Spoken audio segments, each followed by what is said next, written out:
I'm recording now. Thank you. Sorry, Chair, you may continue.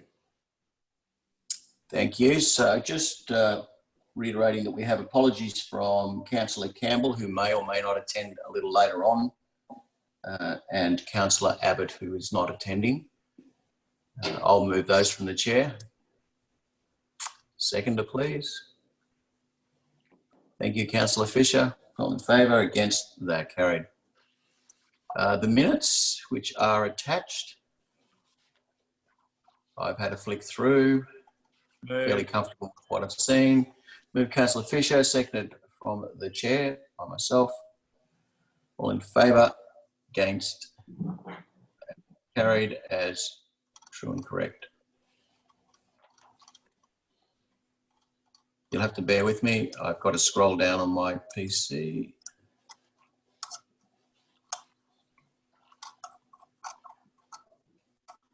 Brings us to agenda item FCR 5.1. And I might just ask Wayne if... Yes? Declarations of interest, Mr. Chair. Okay, sorry. So I'm going to have to leave my agenda page when I start scrolling. So I was just about to ask you if you could please pick me up if I jump an agenda item. Yep. It's a fairly large document. So are there any declarations of interest?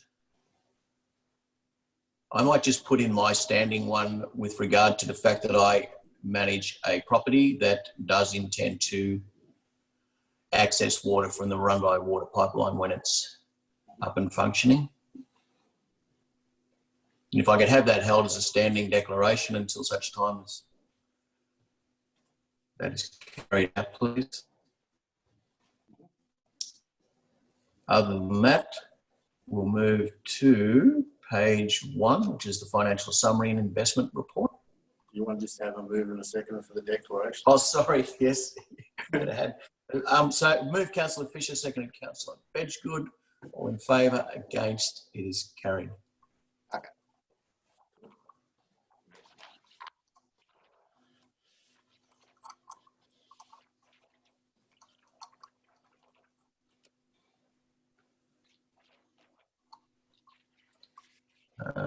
So FCR 5.1, if you'd like to lead us through that, please, Mr. Phelps.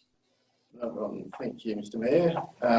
So on page 2, we have the beginning, which is the financial summary. So here it indicates that we've got a positive variance to budget to date of $1.4 million compared to an $850,000 positive variance in March. So the main contributors to that positive variation. The revenue side of things is pretty well line ball overall, but there's a number of movers within that small variation of $15,000. Overall, our childcare income and revenue obviously is lower by $105,000, really reduced by the level of students that we were able to actually have on the premise for the last, for February and March, when we reduced down to 39 children because of an early learning teacher position that was vacant.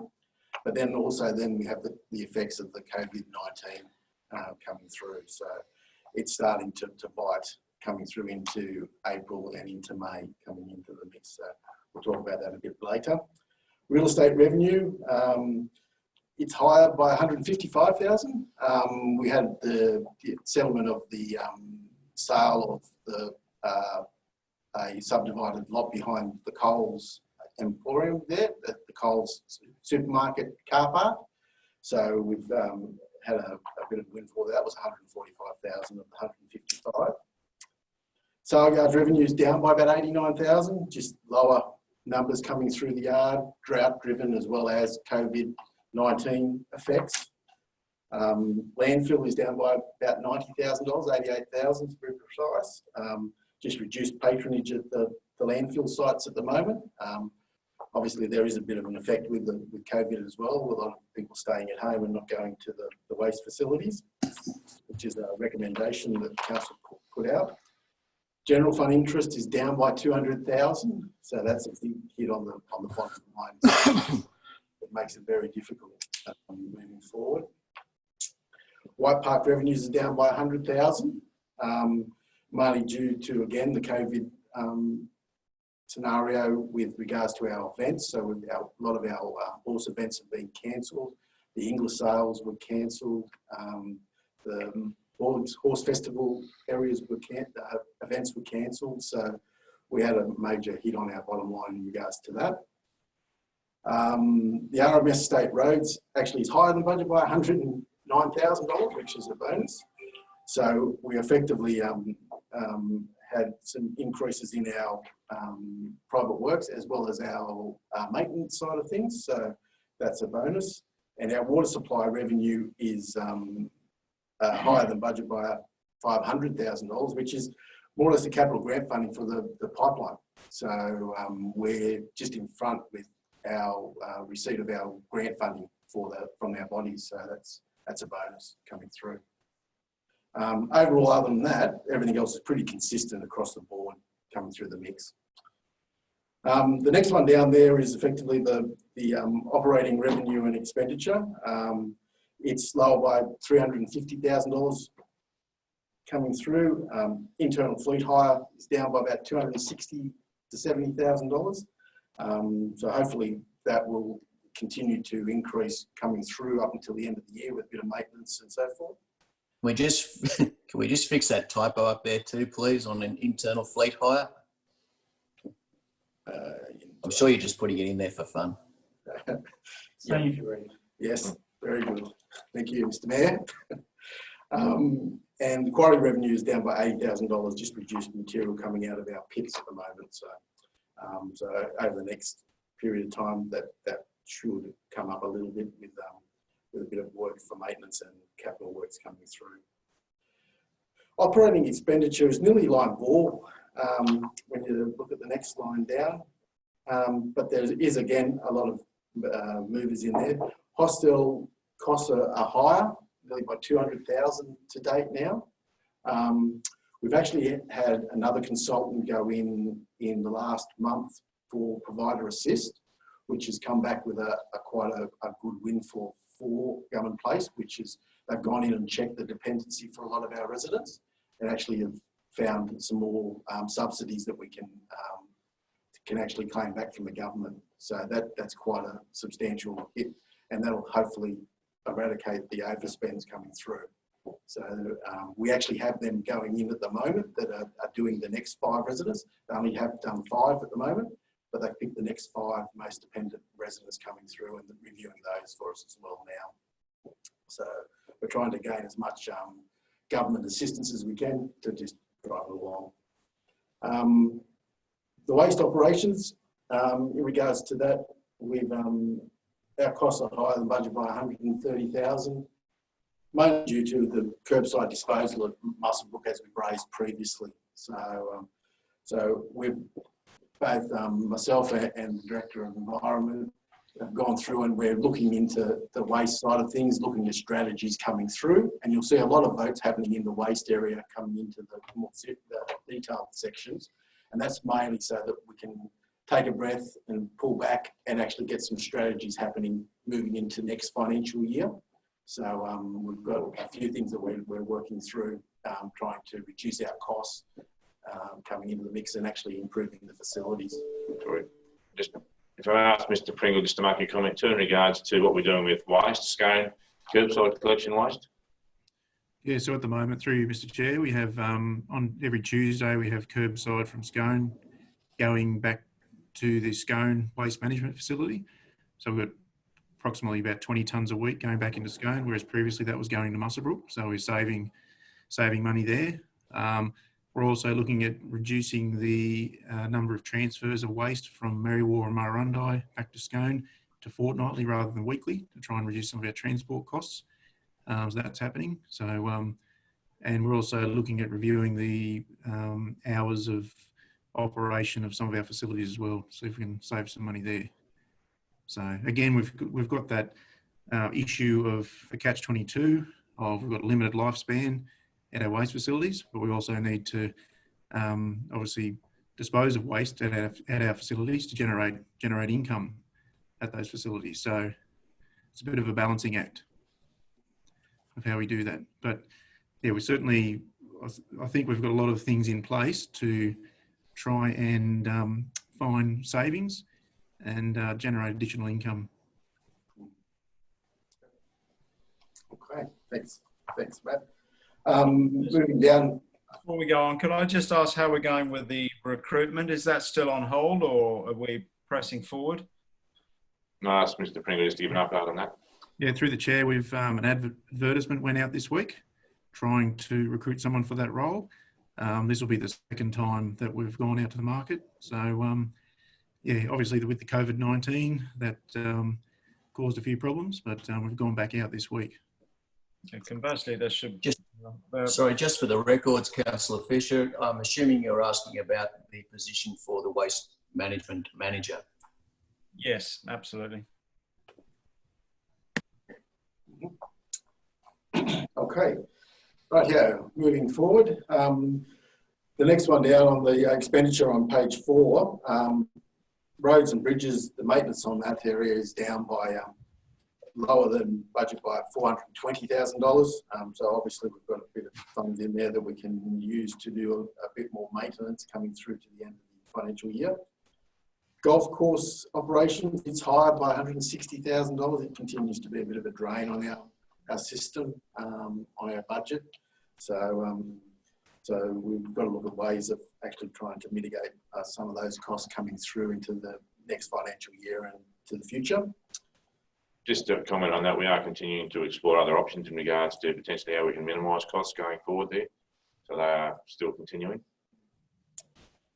And the last one there, the water supply operating costs are a bit higher than budget at the moment by nearly $130,000. We've had a couple of major repair side of things with some of our pumps out at Glenbourne coming through, and also the emergency carting up to Marundi has been a little bit higher than what we anticipated in our original expectations.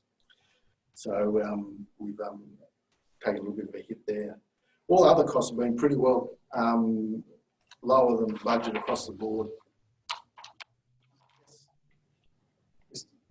So Wayne, is there a sunset clause or an end date on the subsidy of that water being carted to Marundi, or is that until such time as we stop carting? The state subsidy? Effectively, we'll be putting our final claim in now that we've stopped carting water. Sorry, can I just add to that, yes. Wayne? So, Wayne, the agreement with the state government is whilst ever we need to cart water, the subsidy will continue. At the moment, since about the 9th of April, we haven't been carting water because we can get it from Lloyd Street. But once the pipeline's complete, we'll put our final claim in. So basically by the end of the year, we'll put our final claim in and get about 30% of our cost we'll be able to recover. For the rest of it, we have to wear ourselves. Okay. Thank you. So then moving down into the bottom of page 4, we've got the capital works expenditure, which is behind budget at the moment by about $1.6 million. Areas making that up as the sale yards redevelopment. We have a meeting next week to look at what is left to finalise in that project with special projects as well as the sale yards manager, so that we can finalise that and get that out off the books. Main Road 105, the road works there is a little bit lower than budget by $250,000. Just with the works continuing out there along Hunter Road, Kelly's Gully to Waverley Road. The resealing program is now all completed. We're just waiting on some invoices to come in to finalise off those. That's below budget by about $400,000. The resheeting out at Flags Roads now starting to expend some money, which is good. So it's behind budget to date of about $115,000 to the end of April, but that should catch up rather quickly in May. The sewer pump station out at Merriwar, just a renewal out there, is behind budget by about $90,000. The project's a little bit behind budget schedule at the moment, but the completion is expected before the end of June, so that should catch up. the Park pump station out at the airport. It's behind budget at the moment by $80,000. That work's still continuing and it's supposed to be completed by the end of June. And the pipeline is actually lower than budget by $300,000 today at the end of April. So we're actually finalised all our pipe construction works and the testing and pre-commissioning is actually being done at this point in time. So there's been a few delays with some pumps. So hopefully by the end of this month, we might be getting closer to finalisation of that project. And the last one there on the capital works is actually one that's higher than budget, which is the village retic. So we've started our concept design work in regards to the village retics for not just the 3 villages along the pipeline, but also a bit of work in regards to Gundy and Middlebrook as well. So we've started that process, so we're ahead of budget there. And you'll see a vote coming through for that in the detailed areas. So adding all those together, it's effectively $1.4 million positive variance to budget today. Moving in a little bit further down on the bottom of page 5 there, obviously as we've said before, the budget was struggling coming through before even the COVID pandemic actually hit, but it's also then taken more of a hit along those lines with a lot of our revenue streams reducing down, which we'll talk about in a report that's actually in the finance paper. So we'll be going through having another assessment of the overall position of where we think we're going to fall out at the end of the year.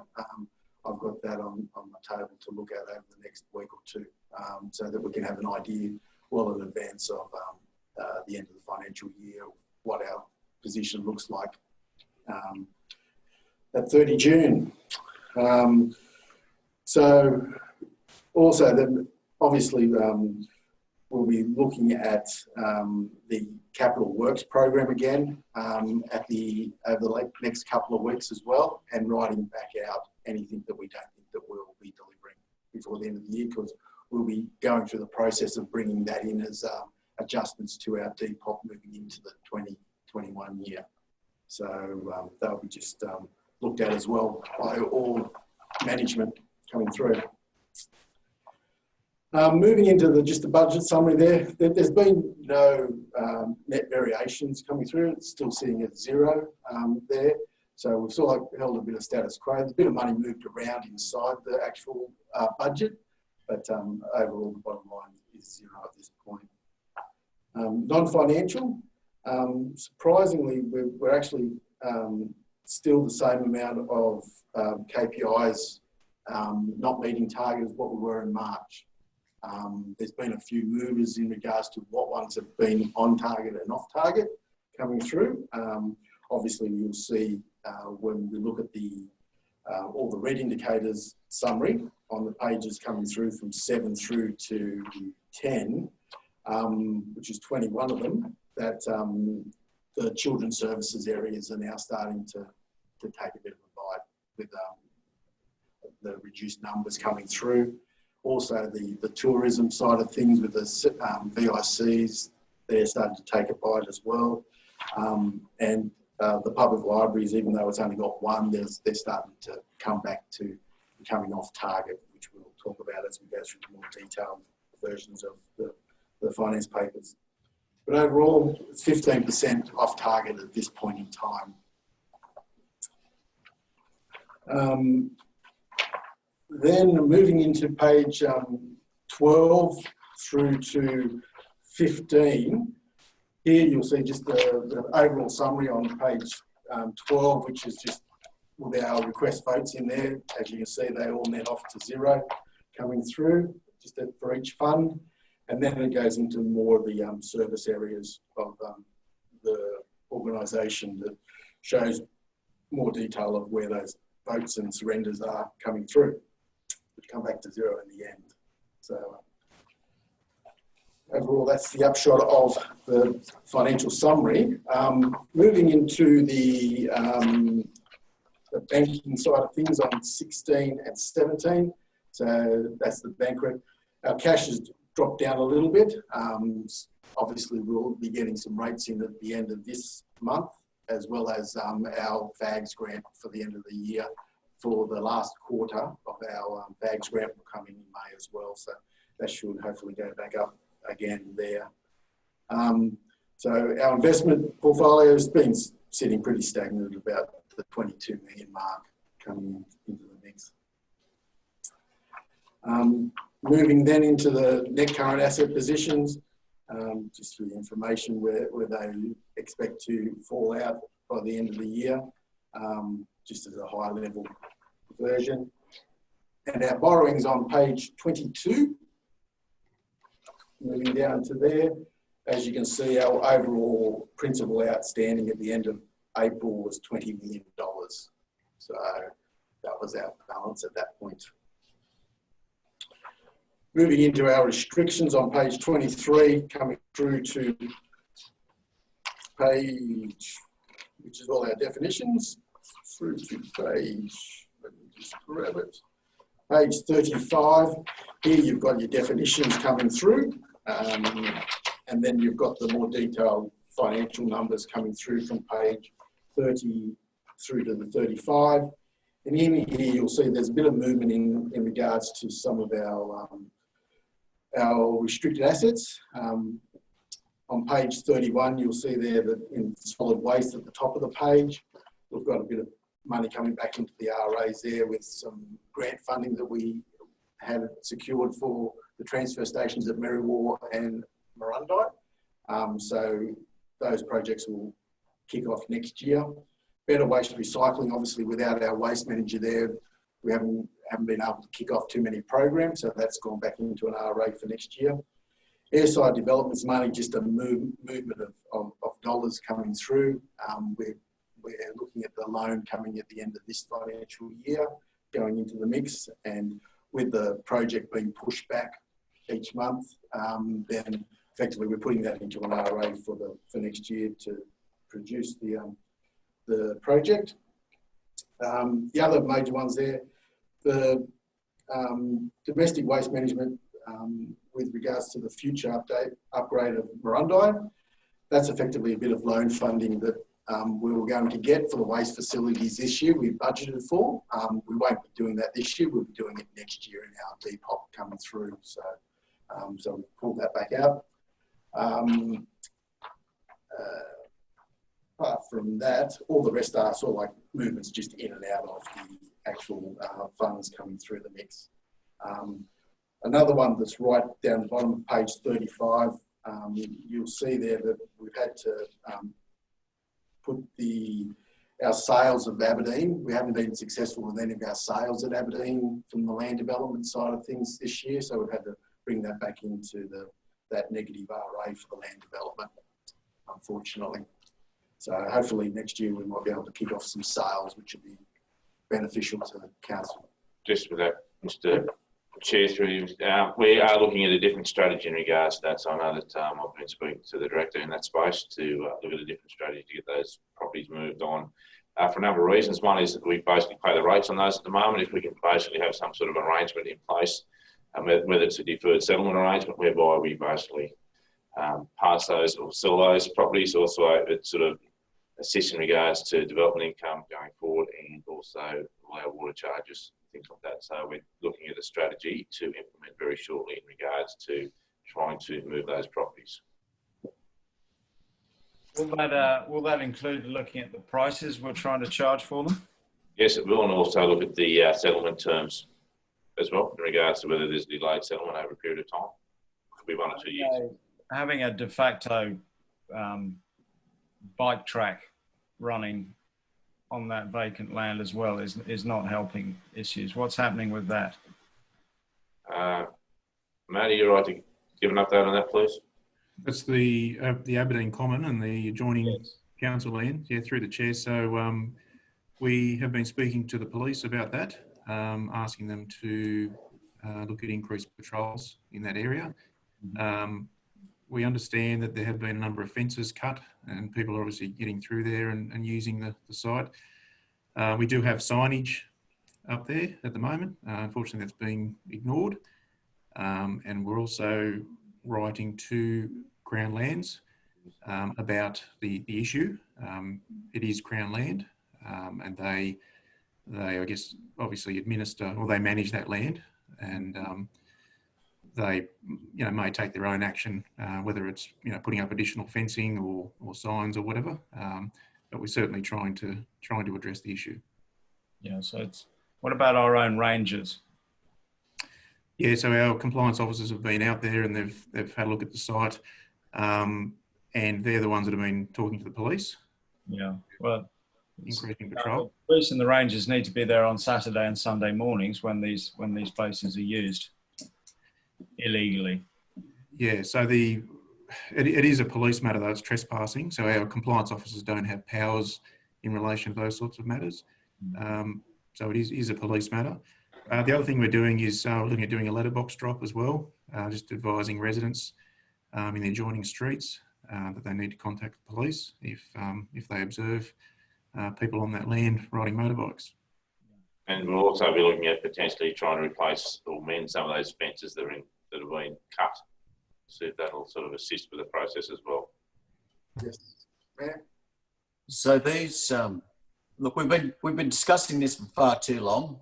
This is probably not the forum to have the detailed discussion, but I appreciate Councillor Fisher bringing this up. It's a point of contention with several councillors, many of the local residents, and it's been very ongoing over it's fair to say it's been going on for a couple of years now. So we need to have a special meeting, sit down and resolve this. There is an impact financially to council, which is why I've allowed the question, and it is impacting the sale of the land. Councillor Fisher's quite right. No one's going to buy land with the activities that are happening at the moment. I have spoken to predominantly young people who are using this land, and they have no idea that it's illegal. They claim to have no idea that it's illegal. There's a general feeling within the youngsters that are using it that it's there and it's okay to use it. Now, whether that's because the signs are quite often in disrepair or knocked down, I'm not sure. Whether they're just feigning ignorance, I'm not sure. But you would find that there, if you were to ask most of the adolescents in and around the township, they believe that they can use the land. So I'll just leave it at that. We do need to have a special meeting about this. It is impacting on us financially, and it's also impacting on ratepayers, and it needs to be resolved. So we'll just note that for a further meeting, and I'm quite happy to have Councillor Fisher at that meeting. Thank you, Mr. Mayor. So that's the end of 5.01. All right, so I shall move that from the chair. Seconder, please. Thank you, Councillor Fisher. All in favour? Against? It is carried. That brings us to FCR 5.2, the operational report, please. Thank you, Mr. Mayor. So we'll just move into the more detailed area coming through. So any questions, obviously just raise the hands as we're going through, and we'll try and catch my eye. Okay, so moving into asset management, which is on 39. Here we've got no votes or surrenders coming through. We're well and truly under budget in this area here, just in our admin area there, but there'll be some additional costs coming through with some consultancy fees. So that will probably come back, well, relatively back in line with budget, but there could be a bit of saving there by the end of the year. KPIs on page 41, all green lights there, so there's nothing to highlight there. Page 42 on communications, no votes or surrenders coming through, a little bit in front of budget, just with our salaries area there, so nothing to highlight there. And our KPIs on 43, a green indicator there, so nothing to highlight there. Corporate services, there's no votes or surrenders coming through, a little bit overspent in here at the moment, just in our corporate planning area there. Obviously the increased workload with the Depop and process going through in the mix at the moment, so it's a little bit overspent to date, so nothing else to highlight there. Moving into the corporate services KPI on 45, green light there, so nothing to highlight. Customer service, no votes or surrenders coming through, a little bit over in our salaries at this point in time, but it's improved from last month, I believe, so it should come back into alignment, especially with the admin centres being effectively closed. But nothing else to highlight in there. KPI side of things, here we've got the correspondence. It's a red indicator still at the moment, sitting at 72. It's pretty well stagnated from last month, but we'll be looking at improving that over the next month. We'll be looking at a bit of an interim review of where our correspondence sits to date. So we're talking with the director of Enviro about getting the girls to give us the data in regards to that correspondence to see where we're actually sitting at this point in time. So we'll be reviewing that with the directors on a weekly basis. So it's not only done monthly, it's going to be done weekly. So hopefully that'll come back up. To be honest, guys, we've talked about this one several times this year already. We were assured back in February that there were going to be changes. It was all coming through. It was going to improve. We saw that big improvement in March, and now we're slipping backwards again. I know that times are hard at the moment, and with people working from home and as skeleton staff in the actual office, that things it's not as easy. However, I would have liked to have seen that improvement continuing through. Can I just respond to Councillor Fisher there? This has been addressed internally. I can personally vouch with conversations with the General Manager, and I have his assurance that he is working very hard on fixing this up so that we don't have to have this discussion again. So, that's right. Yeah. And I'd make one comment with COVID too. I'd say since then our correspondence would have gone up by a third across the whole organisation. So I'm just saying, but we still need to manage that.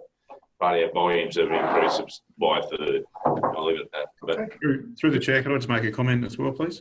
Just we are undertaking an audit at the moment too to see if there's particular staff that are having troubles with this. So we can target particular departments or particular staff.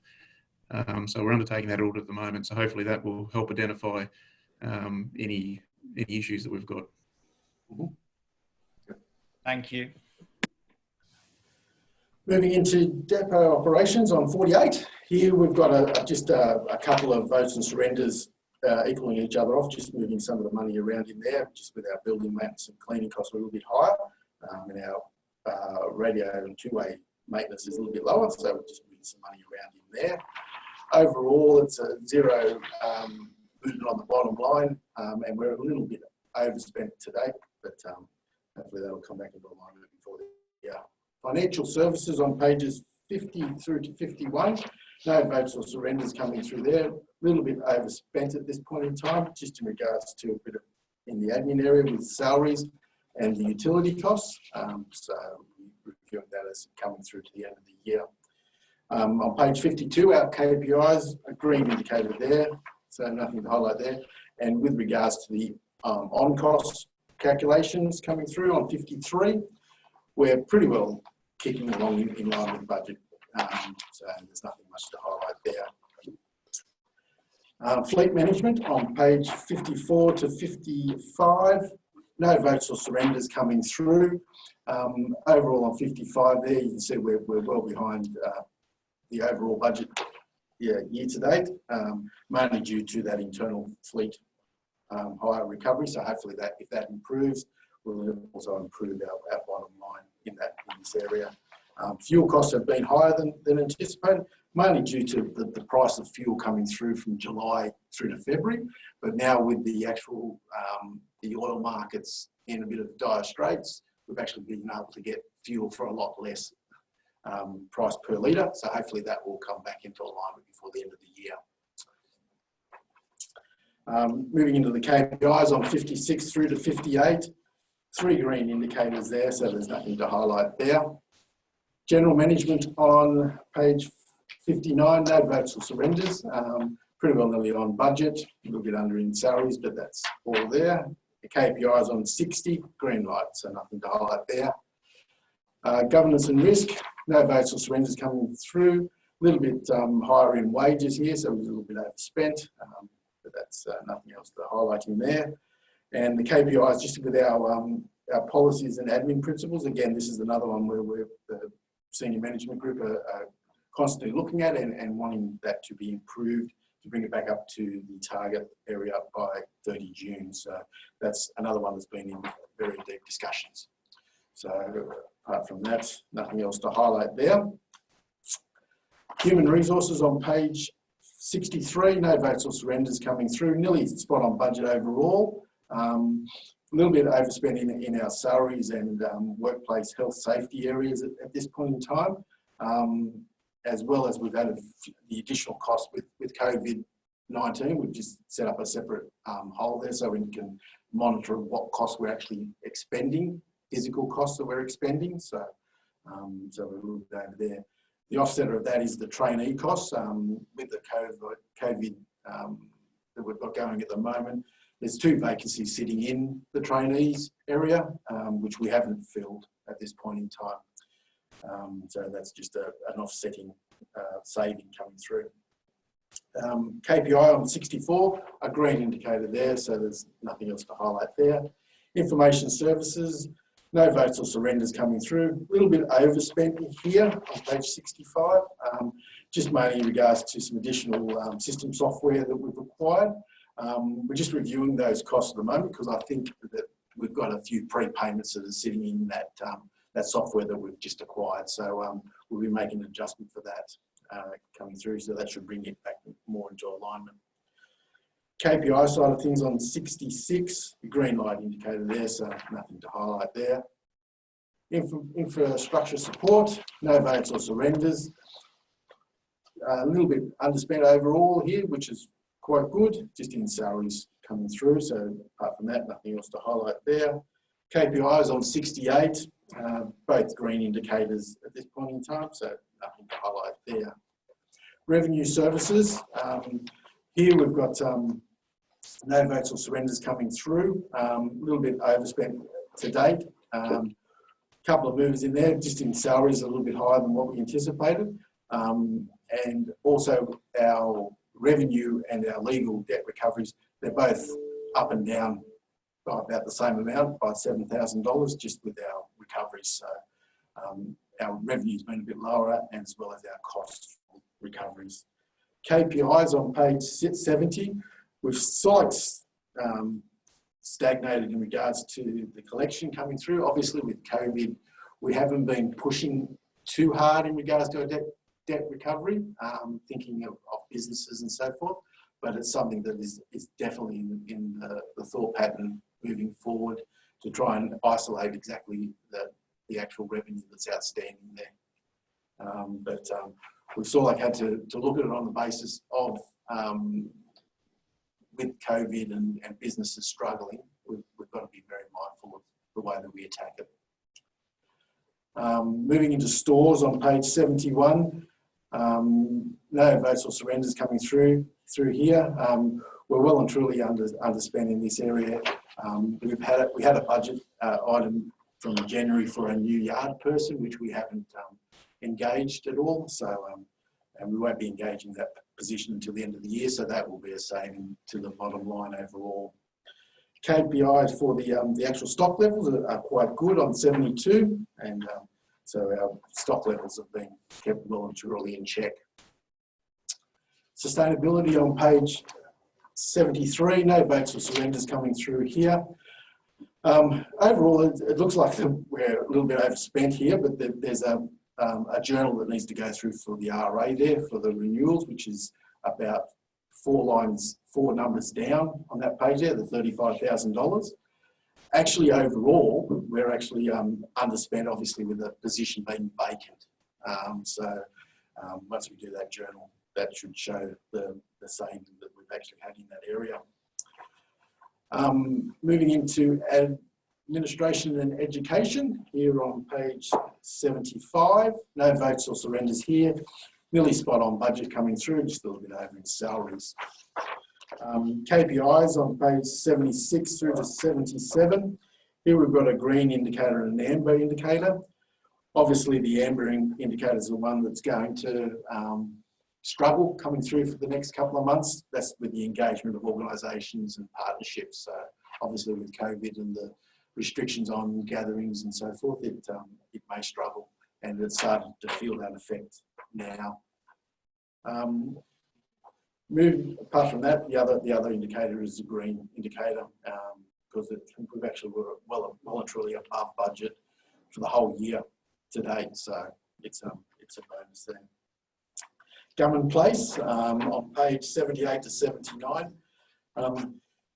Here, when we go down through, we haven't got any votes or surrenders coming through, but as we indicated earlier, the overall bottom line is behind by about $200,000, which a lot of that is made up by our additional expenditure coming through.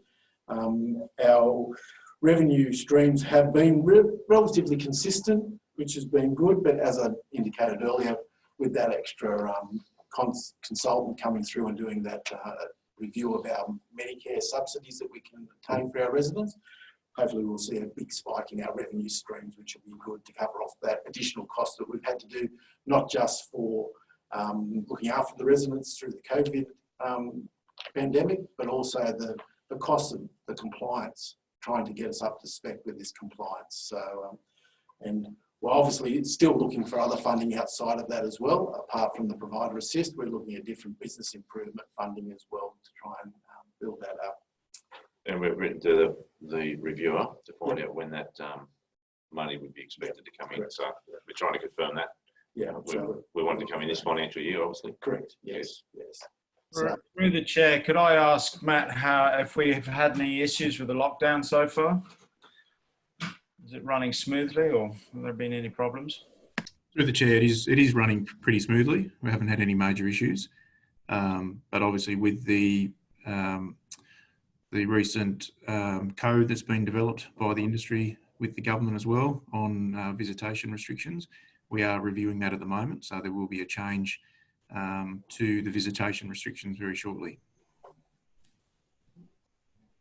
Can we just note in the minutes, please, too, that it's not a lockdown, that it's just very more severe restrictions on visitations?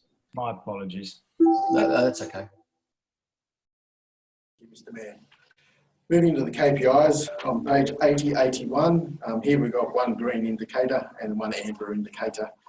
The amber indicator is just with our occupancy over at the hostel. We've had, unfortunately, one resident pass away, so we've got one vacancy at the moment, and it won't be filled probably until the COVID issue is out of the way, I would assume, but we'll be monitoring that as we're coming through. Moving into the independent living units on page 82 to 83. Here we've got no votes or surrenders coming through. Overall, we're nearly spot on budget coming into the mix. There is a bit of capital works in this area that we were anticipating that we were going to undertake. That hasn't eventuated. I'm just going to have a discussion with the manager of community services just to work out what projects will be completed by the end of the year. But those projects will be pushed into next year to be undertaken. So the residents up there will be won't be disadvantaged. Moving into our KPIs on 84, green indicators there, so nothing to highlight there. Children's services, before and after school care. Here we've got no votes or surrenders at the moment coming through. As you can see, we're behind budget by 16,000 here. And the main driver of that is obviously the user fees. So with reduction in numbers coming through over the month, back end of March and into April, our user fees from the parents have gone backwards a little bit. So we are looking at as we will discuss in the report coming up, the state government have got a package in place for children's services at the moment. The details around that have been very vague though, but we're anticipating from further discussions that we're hopefully going to get the other 50% of our childcare funding, which is the parents' portion of that childcare funding from the state government. But we've taken a conservative view in our report that we'll show a bit later on. Moving into our KPIs on 87 to 88, we've got a green indicator here for our after school care with an average utilisation, but the before school has dropped back down a little bit. There has been a bit more movement towards the back end of April, early May in regards to children, the actual attendance at the SUSH. So hopefully during May we might have those numbers going back up, and also the other children's services areas. Just with that, obviously, with children going back to school, okay, there's been an increase in that sort of area. I spoke to Jodie the other day about that. She said there's definitely been an increase in that in the early learning centre in regards to the attendance. Yep, it's a good segue. Thank you, Steve. The early learning centre. So here we've got no votes or surrenders coming through. Again, we're behind budget again here, but again, it's in regards to our subsidies and our fees from the parents. So obviously, we'll see the full effect of that over the course of the next couple of weeks when we get some more details from the state government. Overall, the offsetter against that reduced revenue, though, has been a reduction in our salaries and wages over at the centre, with a lot of our casuals being reduced down because we haven't had the children there. So overall, it's one of those ones that we'll be reviewing over a week-by-week type basis. Moving into our KPIs on 91, here you'll see the dramatic drop in children's numbers dropping away there. So that's obviously the COVID issue, pandemic issue. Family daycare, here no votes or surrenders coming through. Again, it's another one that has had a bit of a fall in our revenue streams.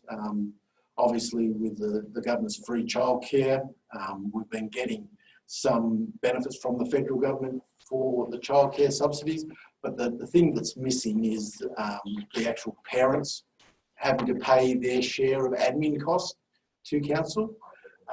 So with the free childcare that they've issued out, we haven't been able to charge that, but the state government again has come out with some programs to hopefully give us a bit of dollars to cover our admin costs coming through, which we'll talk about a little bit later in the report.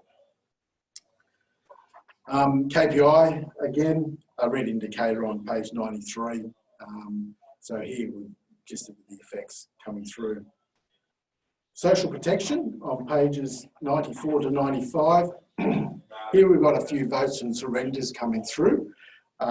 So we haven't been successful with three grant funding opportunities that we've had in place, which is the crime prevention, mental health and disabled inclusion. Obviously, with all the funds running around all over the place at the moment with governments, we've been unsuccessful gaining any revenues from that, which has affected the expenditure side of some of those programs coming through. So we've taken it back out of where we thought those programs would be run. And those programs may have been difficult to run anyway coming through this year, given the COVID situation. The disappointing ones may be about the mental health one, which is one that I'd highlight there, that we haven't been successful in that funding, and therefore we won't be able to run that program. Whether council has the appetite to continue with that program, I'm not sure. Moving into our KPIs on 96 to 97. Here we've got two green indicators. We're well above target coming through before the COVID pandemic actually hit. So we're in front there coming into the next. Youth services on page 98 through to 99. Just some votes and offsetting surrenders coming through. We've just had a bit lower grant funding from the EIPP and our CASP funding, which is just offset against the expenditure side of things in there. Overall, we're well and truly overspent in this area, but majority of that is due to the gymnastics building. So we've moved ahead rather quickly in regards to that gymnastics building. So we're well in front of budget there. So 27 of the 39 is relating to that. Apart from that, the revenue streams in here don't get affected a huge amount coming through.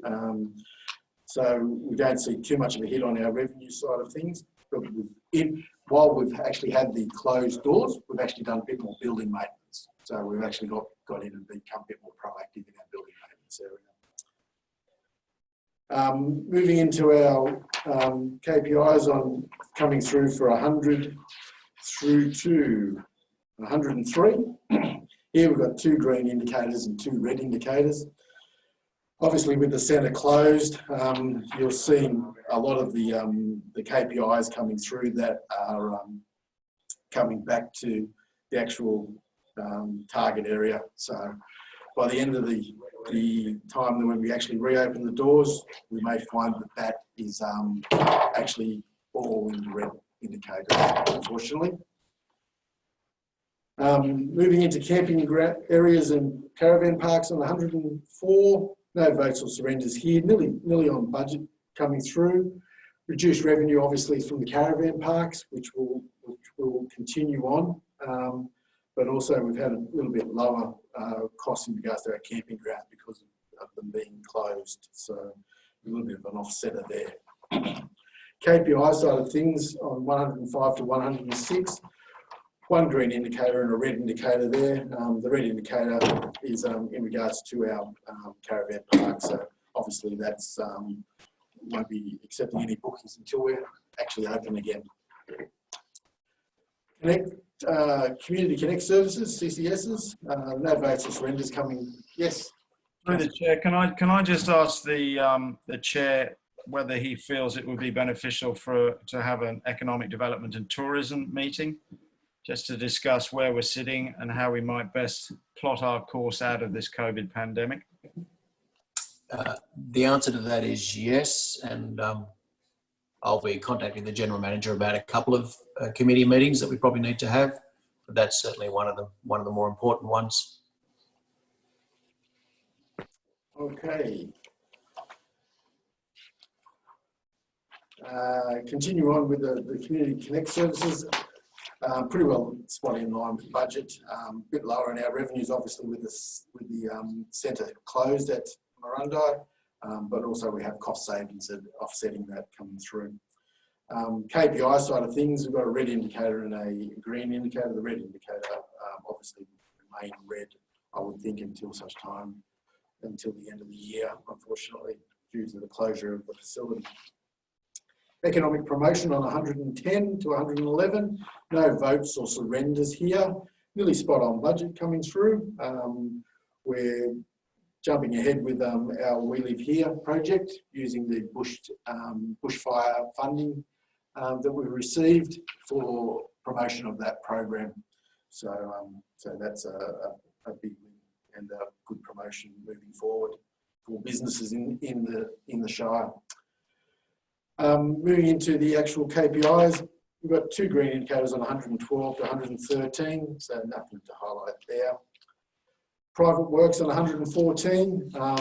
Here we're behind budget coming through. Obviously, with our revenue streams have dried up here. Obviously, with the COVID pandemic, we won't be really accepting too many private works jobs coming through, and the community is probably not wanting too many private works jobs done and having contractors around their buildings at this point in time. So it may struggle to meet the target by the end of the year.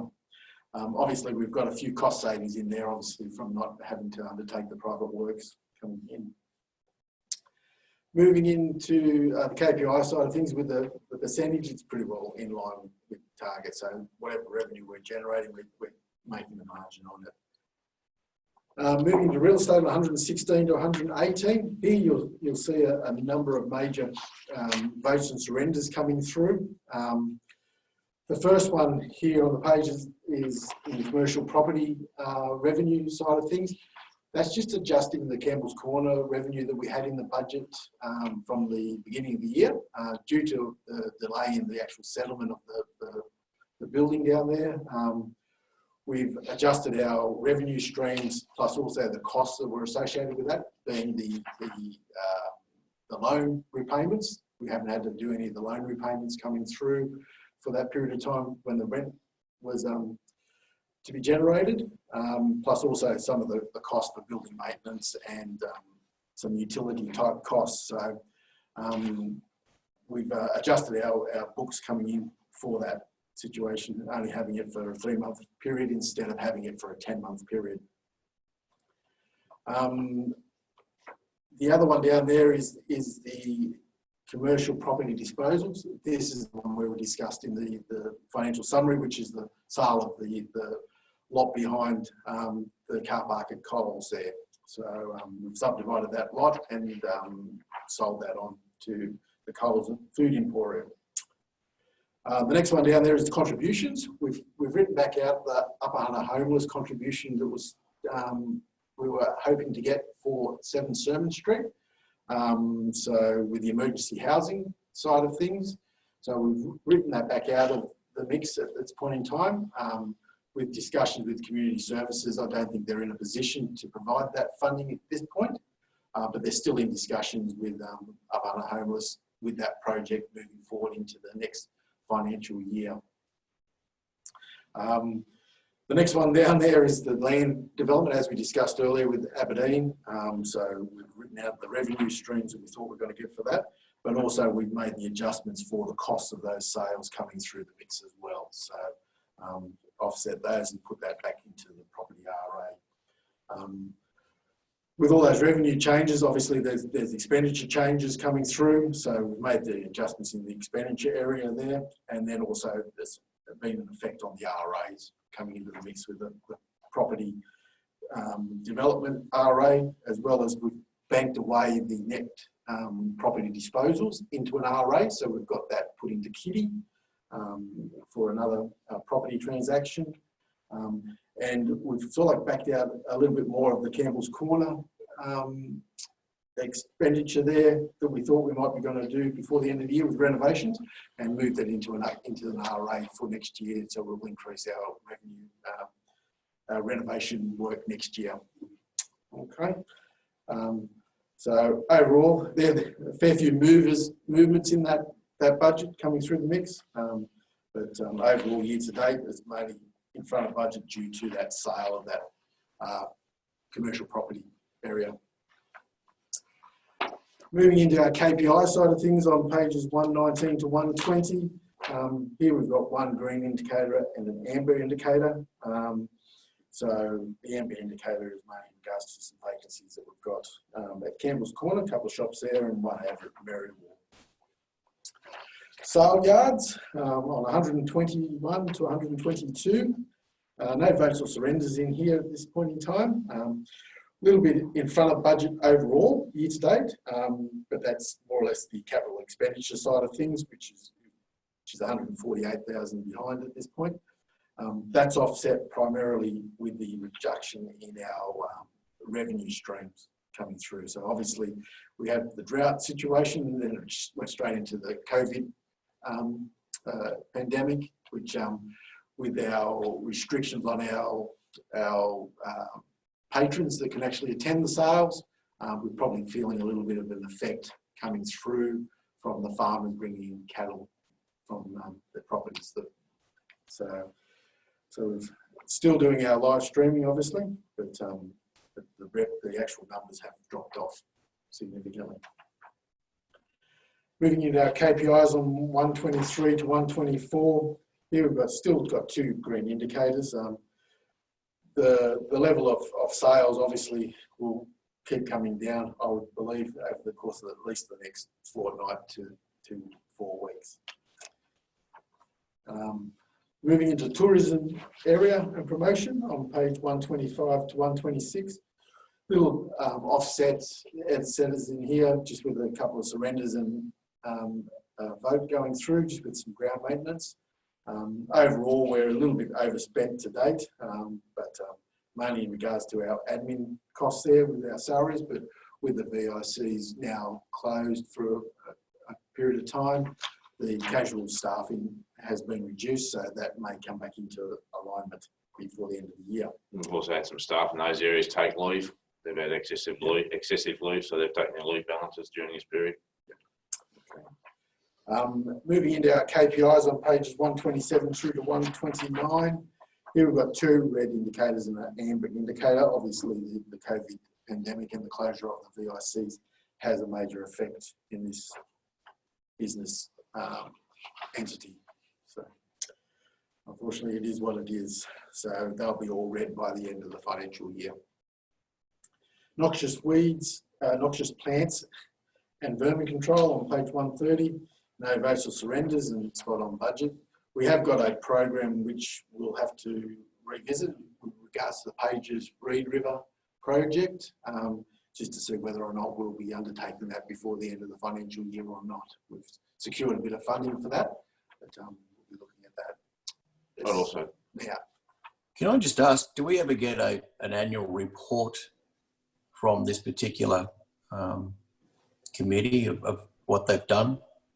I haven't seen one. I haven't been able to access one. I found a set of minutes that went to council, which were very, so obviously very brief minutes, but I haven't seen anything else to tell us what we're spending 172,000 on. Actually, I'll talk to that in regards to the declaration too, because I'm the part-time general manager of that organisation. But there is we do an equivalent to an annual report that talks about basically what the activities have been for across the Upper Hunter Weeds Authority, right across in Upper Hunter, in Muswellbrook and in Singleton. So that's provided at the same time as our annual report for normal councils, and that's circulated.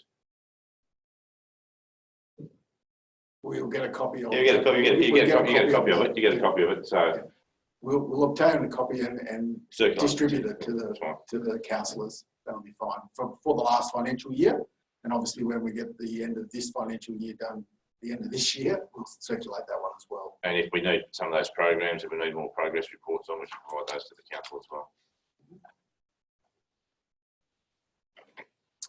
Okay, moving into stormwater, page 131 to 132. Here we've got a few votes going through and a couple of surrenders. Here we've been successful in getting a bit of funding from Transport New South Wales in regards to the Aberdeen Liverpool Street intersection. So we've got a 75,000 there for a project that's going to cost 105,000. So we've just reallocated a couple of other projects into that project to get it completed. Has to do additional culvert works down there following the bypass completion. So we've secured that funding, so we're going ahead with that project. The other item there that we've surrendered, just in regards to the Kelly Street stormwater, we've just surrendered that and put it back into an RA for next year. So a lot of that design works will be incorporated in the CBD design works for the revitalisation moving into 2021. Overall, you'll see there year to date, we're a little bit underspent in this area, just in our maintenance, stormwater drain maintenance area there, and that pretty well makes it up. KPI side of things on pages 133 to 136. Here we've got 3 green indicators and a red indicator. Just the red indicator mainly in regards to complaints due to our drainage overflows when we had all that rain that came in January, February, coming through the mix. So it'll stay red until the end of the year. Can I just ask, was that with all of the work that we requested some months ago to try and preempt that by cleaning those drains? Yep, through the chair. So there was work done over the last 12 months in cleaning out the urban stormwater. That was definitely undertaken. One good example is that we got a number of inquiries about that intersection at Aberdeen and Liverpool Street that continuously blocks up over the last 10 years. And now we've been able to secure that funding. We could get rid of a number of those, shouldn't come again because we've got a bigger structure there. So that's just one good example of trying to get on top of those. So it'd be fair to say that the complaints were about capacity, not the actual cleanliness and efficacy of the drainages because of debris. Combination of both. So that by picking on that particular example, the outlet was all blocked up and silted up, which is the debris and things like that building up and blocking up. But that one was also capacity. When we do the review of which CRMs, we try to look at make sure it is talking about debris more than just capacity and things like that. But there was also a program, was it last year, in regards to getting a a blower, oh, not a vacuum, a sucker truck or vacuum truck basically going through the network. The key issue is bringing out a lot of sediment and silt and stuff like that out of the network to improve the capacity of the network. And we're trying to do that more frequently, because obviously doing it once doesn't fix the problem. You've got to do it regularly. So it is definitely hearing what you're saying, that we need to do it more regularly, and we still have build up issues in when the rain events happen. Okay, moving then into street cleaning on page 137. Here we've got no votes or surrenders. A little bit underspent to date, just waiting on some invoices coming in for the works that were completed in April. Apart from that, nothing else to highlight there, and it's a green indicator in regards to the network suite kilometres done to date. Moving into waste management on 139 through to 141. Here, as indicated earlier, got a fair few movements happening in regards to this budget, with some surrenders coming into the mix. So obviously, we've moved a lot of the capital expenditure out of the budget, as well as we've parked away the grant funding that was in there for our transfer stations at Merriwa and Rundo.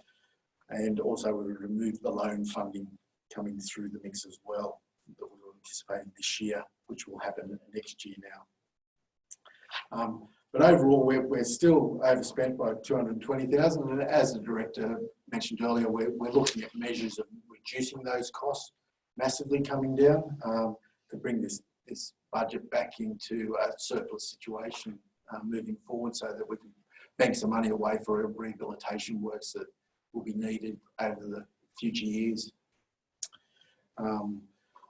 So overall, it's one of those ones that is a work in progress, but we're putting strategies in place to mitigate losses and make it more efficient, effective facilities. Moving into our KPIs on pages 142 through to 145, we've got 4 green indicators there, so nothing to highlight there. Moving into the rates, grants and interest on page 146. Here again, you'll see the effects of the lower interest rates and levels of funds that we've got on hand at the moment in the general fund. So that's a downturn there.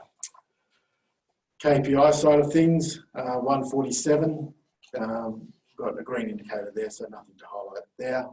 Council services on pages 148, no votes or surrenders here, a little bit underspent. Obviously, we haven't had as many conferences and seminars, obviously with the COVID restrictions on, so we've had a bit of savings in there for that.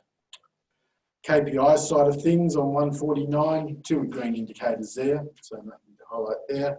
Health services on 150, no votes or surrenders coming through here, a little bit underspent today.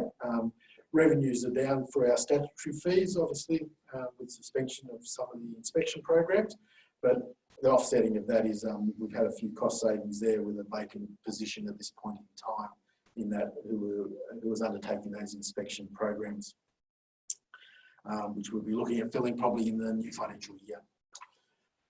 Moving into our KPIs on 151 to 152, here we've got a amber light and a green indicator. The amber light there is in regards to the inspection program that we were doing. Obviously that will turn red by the end of the year because we put a hold on those things. Moving into low income housing on page 153, no votes or surrenders here. Pretty well nearly in line with budget coming through, so nothing to highlight there, and it's a green indicator for the KPI on 154. Public cemeteries, here we've got just a couple of offsetting votes and surrenders coming through just inside the expenditure area there, just offsetting some higher costs and reducing lower costs. Here, the net result is 0 in those votes, but overall we're actually a little bit behind budget coming through, just with our revenue has been lower, obviously, with some site plots and interment fees. Obviously with our offices being closed, it probably hasn't been people coming in the door to actually acquire those. Moving into our KPIs on 157 to 158. Here we've got we've got an amber light and a green light. Obviously the amber light there has dropped down just with our capital works program, just with I think it was mainly the Merry War extension over there. So hopefully that will gain traction over the next month and bring that back up. Moving into public conveniences on 159, here we've got just an offsetting, beg your pardon, a couple of surrenders happening both sides of the ledger. Just unsuccessful in some grant funding for the public convenience at Professional Row Park, the toilet facility there. So we just backed those out of the budget today. Overall, year to date, we're pretty well spot on budget coming through. Street lighting on page 161. Here we've just got a surrender going back straight into an RA just for street lighting, just with capital works before the end of the year. Not sure whether we will be able to get to that before the end of the year with all the other stuff going on. So nothing to, there was no net result on those votes coming through. Overall, year to date, we're well and truly underspent in this area. We have got some invoices pending, so but there will be some cost savings before the end of the year in regards to electricity, which will be good. Moving into KPIs on 162, here we've got a green indicator there, so that's quite a good result. Moving into the town planning on 163 to 164. Overall, we've just got a few surrenders coming through here and a small vote. So obviously we've surrendered a bit of our statutory fees, which has been offset by our planting costs, just with a position being vacant there. So we've offset that $12,000, but also we've put $5,000 extra in regards to the TCP update. We're moving forward with that project, and hopefully that'll be finalised before the end of the year. It's just costing a little bit more than we anticipated. Overall, year to date, you'll see that we're a little bit underspent today. Our revenue side of things with our grants is a little bit behind budget, mainly to do with our flood warning system, the work's been done in regards to that, the floodplain management system. So obviously as that project increases, the grant funding for that also increases as well. So hopefully we'll be moving forward with that. We're a little bit behind schedule with it at this point in time though. Moving into the KPIs on 165 through to 168, 3 green indicators here and 1 amber one. So just the amber one in regards to development applications lodged, so it's just dropped off a little bit over the course of the last month and a half. Moving into building control on 169, here again we've got a couple of surrenders coming through on both sides, just with our stat fees as well as our costs. So with regards to our overall net result year to date, we're in front of budget coming through. Mainly due to a vacant position that we're holding in that area at this point in time. So there has been a little bit of savings in there to offset the lower revenue streams coming in to give a positive result. Moving into our KPIs on 170 to 171, here we've got 1 green indicator and a red indicator. And the red indicator is mainly in regards to the number of construction certificates. It's a little bit behind target at this point. Quarry operations on page 172. Here we've got no votes or surrenders coming through. And as you see, the year-to-date variation there is mainly due to our quarry revenues. So the drop in our quarry revenues with the material coming out of it. So hopefully that may improve before the end of the year. Obviously with a bit more maintenance and capital works happening over the course of May and June. KPI side of things on 173, a green indicator there, so it's nothing to highlight there. Animal control on 174, no votes or surrenders coming through here. A little bit over budget here, a little bit under in our revenue streams coming through.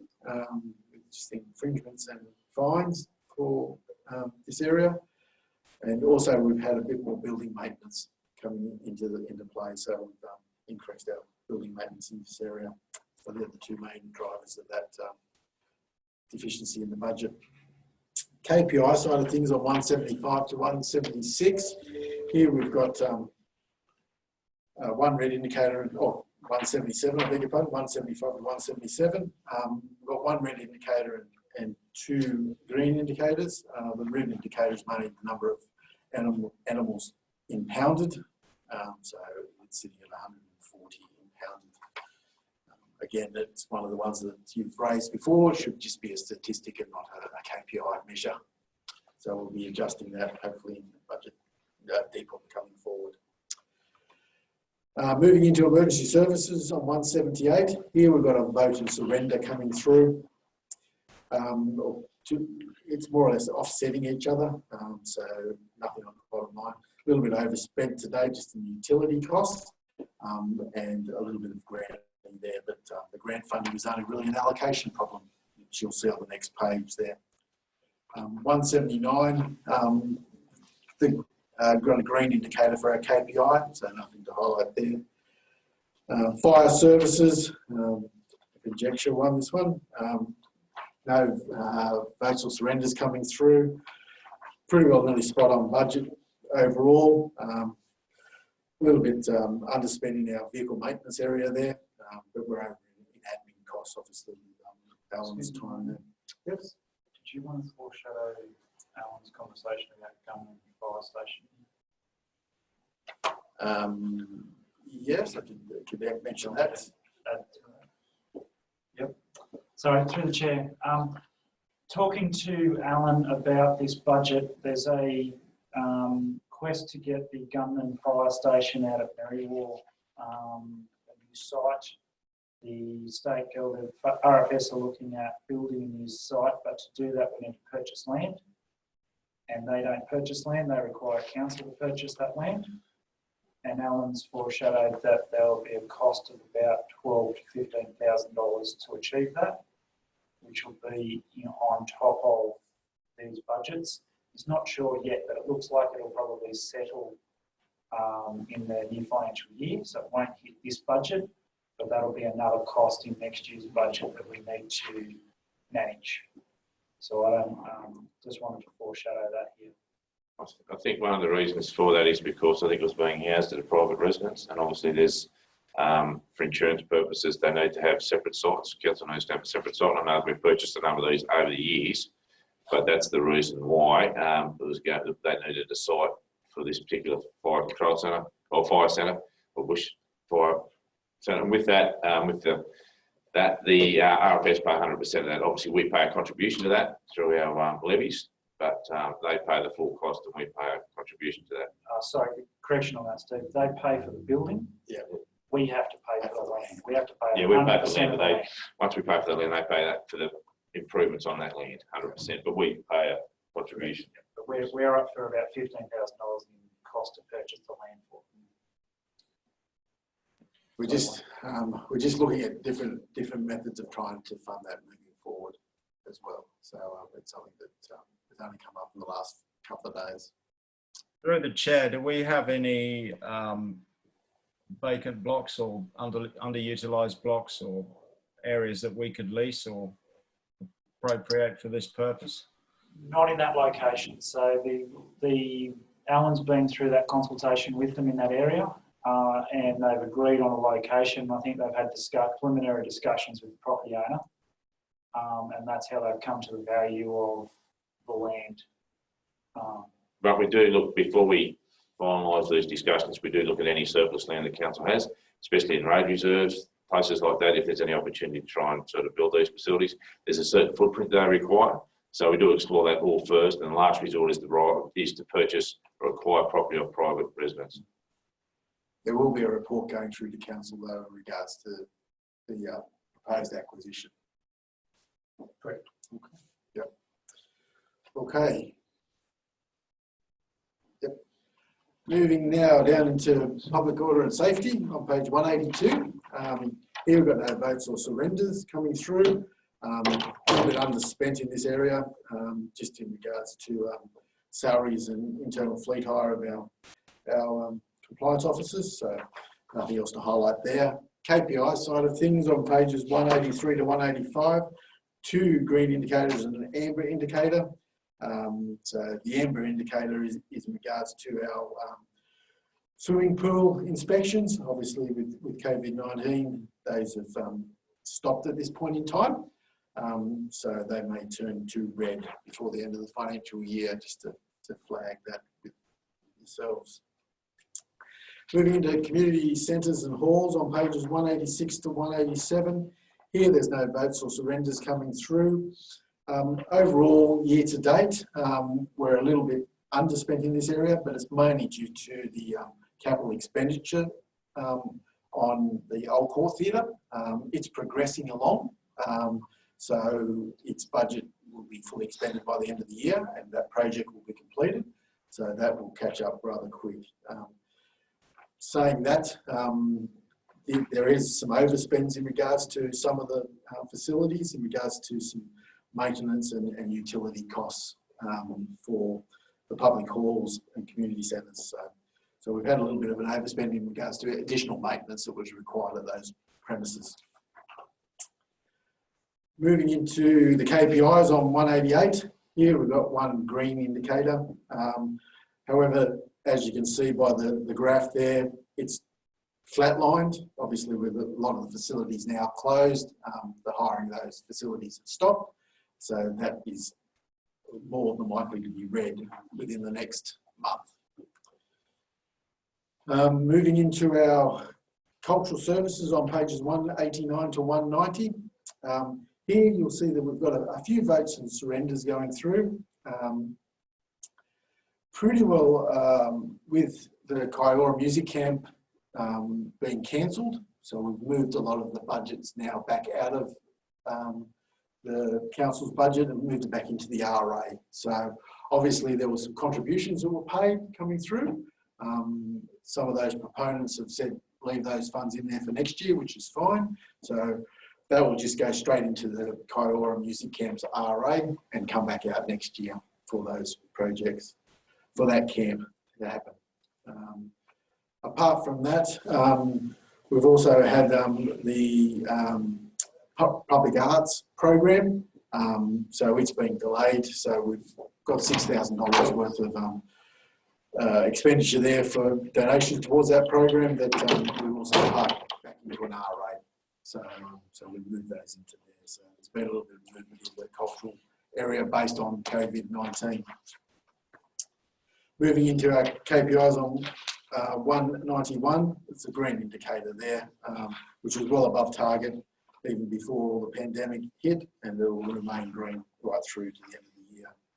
Museums on 192, no votes or surrenders here, nearly spot on budget, so nothing to highlight there. Other sport and rec, no votes or surrenders coming through here, and we're also nearly spot on budget, so there's nothing to highlight there, which is quite good. And our KPIs on 194 to 195, both green indicators coming through. So obviously Nikki has been still active in that space, trying to do as much sport and recreation activities as she can physically do. So that's been good. And you'll see the actual the graphs actually still going up, which shows she's been getting participation from outside, which is great. Public parks and gardens, I beg your pardon, parks and gardens on 96 to 97. Here, no votes or surrenders coming through. Overall, we're a little bit underspent coming into the mix. A little bit behind in our capital works program, there by 38,000, but also we're a little bit underspent in our maintenance areas in our passive parks and also our tree maintenance areas. So we've got a few little savings in those at this point in time. KPI side of things on 198 to 199, got a amber indicator here and a green indicator. The amber indicator in regards to the delivery of the capital works, which obviously will catch up before the end of the year, I'm hoping. Public libraries on 200 to 201. Here you'll see that we've brought into account a vote, additional funding we received from the state libraries coming through, which is more or less just gone straight into allocation for additional book purchases, as well as our local priority works programs. So obviously a little bit of extra funding from the state libraries, which has been good. Hopefully that will continue into next year. There is one surrender that we've put off to an RO, which is just a mobile library. Obviously it's a good program that the library's got going there, going around to all the small villages with the library. So we were going to recommence that program next year, which will be great. So overall, year to date, we're well underspent in this area. We're in front of budget, I beg your pardon, in this area. And that's mainly due to the additional grant funding, plus also our costs for our salaries has been a little bit lower with regards to our casuals not being required when the facilities actually closed. So it's one of those ones where the service actually becomes a positive to council when the facility is actually closed. Just with that, through you, Mr. Chair, just get Matt just to give an update just in regards to the status of the libraries. You're on mute, Matt. You're on mute, sorry. Sorry, through the chair. So at the moment, they remain closed until we given advice to reopen. On Monday, we're looking at launching our click and collect program. So that will be happening, and we'll be promoting that once that's up and running on Monday. And as part of that, we'll also be offering deliveries to our home library members in the main towns. That service will be available. And the other thing, we're also looking at options in relation to streaming of movies and those sorts of things through our library services. So we're investigating that at the moment with the Upper Hunter Library Network. So it's an additional service we could look at providing. Thank you, Matt. Moving into the KPI side of things. 7 KPIs for the library. So from 202 through to 200 and, I get my numbers right, 208. Here we've got 4 green indicators, a couple of amber ones and a red one. These KPIs, the amber ones are more than likely to turn red over the course of the next couple of months, or while the libraries are actually physically closed. So just to bear in mind, so we could end up having 3 red ones and 4 by the end of the year. But it's just one of those things that we have to look at. Moving into the sporting grounds and venues on pages 209 to 211. No votes or surrenders at this point in time in this area. As you can see at the bottom line there, we're well and truly over budget coming through, mainly driven by some reductions in our revenue streams with regards to the golf course, which we're in conversation with the Scone RSL in regards to the members' contribution and our competition fees to be invoiced. So hopefully that revenue will get a bit of a spike shortly. And also the White Park revenue, which has been as a result of those events being cancelled coming through, that was mainly back-ended in the financial year, be it English sales, the horse festival events, and the drought, and some other camp drafting events that have been caused by unavailability of stock coming through from the drought. So, but I've just after this meeting, I'd like to at some stage organise a meeting with the Mayor and the Mr. Fisher, Councillor Fisher, just in regards to some potential other opportunities for revenue. Just want to just get their feedback in regards to that. Yep. Okay. Through the chair, in future, or maybe from next financial year onwards, would it be beneficial for White Park to have its own separate budget report within this area of the finance papers? Yeah, we actually, Councillor Fisher, we actually do have it separate. So we have the White Park revenue, and then we have the White Park operations down. Yeah, but like the sale yards has its own section. Okay, yep. Section, yeah. We can have a totally separate section if you do I think it needs to. There was discussion, as I'm sure you're aware, at the White Park committee meeting the other night about the need to have a facility manager, so that the White Park runs, you know, more professionally going forward. There are no slip-ups like we have with the Horse Festival concert, etc., and that you know, as I said at that meeting, I believe that the Cap Draft Arena will facilitate 5 rated bookings for the facility, and that moving forward we need to get it up and running much more slickly and professionally, and therefore, you know, it's going to need a manager and its own properly defined budget within, as I say, this area of the agenda papers. Can be facilitated, yes. Okay. Righto. The other points in regards to the sporting grounds and venues is the additional costs that we've had to expend mainly on the golf course coming through, which is taking a bit of pressure on the budget, and also our sporting grounds is a little bit overspent today, but it's manageable to the end of the financial year. So obviously there's a few moving factors in here that's given that overspend. Moving into our KPIs on 212 to 213, we've got 2 green indicators there, so there's nothing to highlight there. Moving into swimming pools on pages 214 to 215. Here we've got a couple of surrenders coming through.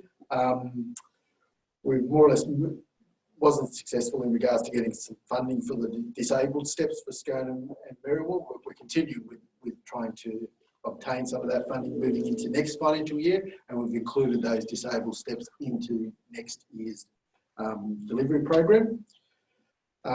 So obviously we've got a couple of offsetters there, and just with the Merriwell pool painting, I've just moved that into an RA at this point in time, so that we can look at doing that painting early in the new financial year.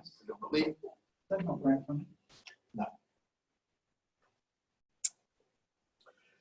So it's just moved off into an RA to facilitate those works moving forward. Overall, we're sort of like in front of underspent in this budget by about $10,000, mainly due to the operating costs being a lot lower, and that's mainly the pool leasing, a little bit less costs in regards to the half season at Marundi. Overall, with the KPIs on 216 through to 219, here we've got 2 green indicators and 2 red indicators, and obviously with the pool shut now, they will remain as they stand. So they will stay in the one position. Moving into aerodrome on page 220 to 221. Here you'll see that where we've backed out a bit more of our capital works programs in regards to the development out there, just with the delay in the tender negotiations coming through. So that's just gone straight back into an RA up there. So there's no movement on the bottom line. Overall, we're nearly spot on budget coming through. So we're more or less a little bit underspent in our capital expenditure, which is behind by about 17,000, which isn't too bad. Our user fees are down to date by about 10,000, but also included in that number is the Warbirds over Scone. So we've had to wear the cost of the cancelled Warbirds event. So obviously those are sunk costs as indicated earlier. So we've had to wear that onto the bottom line. Moving into our KPIs on 222 and 223, we've got 1 red indicator and 1 green indicator. So the red indicator obviously will stay in red until the end of the year in regards to non-compliance out at the airport following the last CASA review. Moving into bridges on 224 to 225. Here we've got no votes or surrenders coming through. As you can see that we're well and truly underspent in this area. mainly in our bridge maintenance coming through. So we're underspending in that area, giving that result. Moving into our KPIs on 226 through to 228. Chair, can I, talking about bridge maintenance, I went over the Allen Bridge on Sunday. There are an awful lot of loose centre bolts, Matt. Can we get that Nick. Can we get that attended to, please? Not a problem, sir. Going to take someone's sump out quite soon. Some of them are very prominent. Yep, thank you. Moving into footpaths and cycleways on 229. Here we've just got an offsetting vote and surrender coming through, just with a bit of extra cost in regards to the footpath at Graham Street, which is coming out of footpath maintenance for about $5,000. Overall, we're in front of budget in this area, even though our capital expenditure is actually in front of our schedule at this point in time, obviously with Movie Road, but our maintenance costs have been lower than anticipated to date. So we're a little bit in front of budget overall. KPIs on 230 to 231, both green indicators there, so nothing to highlight there. RMS state roads on 232, no votes or surrenders coming through. Nearly a little bit outside of budget, not by very much though, mainly due to a little bit extra cost coming through compared to the revenue streams. However, that probably will match up by the end of the year. Obviously, with our RMAP maintenance program was a little bit higher than we anticipated, which was good. Moving into our KPIs on 233 to 234. Here we've got two green indicators, so nothing to highlight there. Regional roads on 235 to 236. Here we've got a vote going into this area for $50,000, which will be offset by the next service area. So $50,000 going in there, just with the additional monies going into our regional roads maintenance area. So we've just allocated that. Overall, we're actually in front of budget or underspent in this budget, mainly due to the capital works program when you look at it. So obviously with the main road 105 out there at along Kelly's Gully through to Waverley Road, and also just the reseals with the timing of those invoices coming through, so they should catch up by the end of the financial year. Moving into our KPI side of things on 237 to 239. Here we've got an amber indicator and two green indicators, and the amber indicator is mainly in regards to our capital works program that should come back into an alignment. Moving into local roads on 240 through to 242. Here you'll see we've got the other 50,000 going as a surrender. So obviously to offset that regional roads additional vote. So that's just coming out of our rural road sealed maintenance area. And then also we've just got a couple of offsetting votes and surrenders in the capital works area there, just moving some money in regards to village seals into the heavy patching works that we were doing for the reseals coming through. So overall, year to date, we're well and truly underspent in this budget to date. As highlighted in the financial summary, we were definitely underspent in a lot of our maintenance areas here, with our rural sealed and unsealed networks, plus also the resheeting side of things, plus also the capital expenditure side of things is at Flags Road, which is starting to get a bit more traction and continue to be finalised by hopefully the end of May, early June, plus also our reseal program, which the invoices, we're just waiting on those to come in. So those are the main areas to make it underspend. So it should come back into alignment hopefully over the course of the next month or two. KPI side of things on 243 through to 247. Here we've got two green indicators, a couple of amber indicators and a red indicator. the amber indicators are mainly in regards to the capital works program, so that should correct itself. And the other amber indicators in relation to the length of sealed pavement network that's inspected. So hopefully we'll catch that up before the end of June.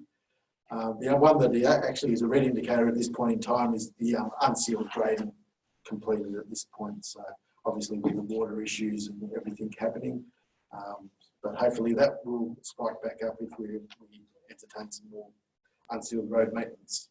Through the Chair, beyond hope, is there an active plan to boost that now that there is a bit more water around the place? Yes, through the Chair, we currently got every grader we've got operational, working, and we've also got some contractors working on the unsealed road network to address the defects in the network at the moment from the rain, and also the resheeting program. So the objective is to spend that money and to spend it wisely and get those targets back to where they need to be. So the guys have got a big mountain of work to do in the next 8 weeks, but the manager for works delivery and his team are working pretty hard at trying to achieve that. How many, so theory, Mr. Mayor, how many graders we've got operating? We've got, well, there's one down at the moment. We've got 6 council graders operational. One of them is working on capital works and the rest are working on resheeting or maintenance grading. Plus there's a contractor working at Merriwall on maintenance grading. Thank you. Okay. Moving into transport auxiliaries on 248 to 249. Here you'll see that we've done a few surrenders coming through the mix. Obviously with some delays with the discussions with Transport New South Wales with the handover of the road, 133 Kelly Street, we've backed out a little bit more of that money and we put that back into an RA, and also the street furnishings and coming through as well. Farrams Lane, we've sort of gone through our processes of the compulsory acquisitions, and now it's trying to work out exactly what we're going to do down in that space. And also we've backed out a couple of other small projects there. Overall, we're underspent in this budget coming through, mainly small amount in that capital works area, the capital works program there, but also with our, on page 248, we've got the signs and markings and also traffic facilities, the block grant monies. Those will be spent by the end of the year. Obviously with the reseals, we're doing a lot of line marking coming into the next couple of months. Moving into the KPI side of things on 250 to 251, here we've got 2 green indicators, so nothing to highlight there. Moving into water supplies, here on 252 to 253 with Merriwall and Castless Water, no votes or surrenders coming through, nearly spot on budget coming into the mix, but it's more or less got a couple of moving factors in it, which is the capital expenditure side of things. It's a little bit behind budget at this point in time, just with some investigations of a new bore over at Merriwall.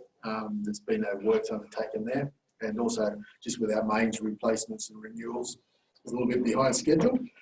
The offsetter against that is just we've had a lot more maintenance being done over there at this point, so we've been doing a fair bit more maintenance in regards to the Merriwall network.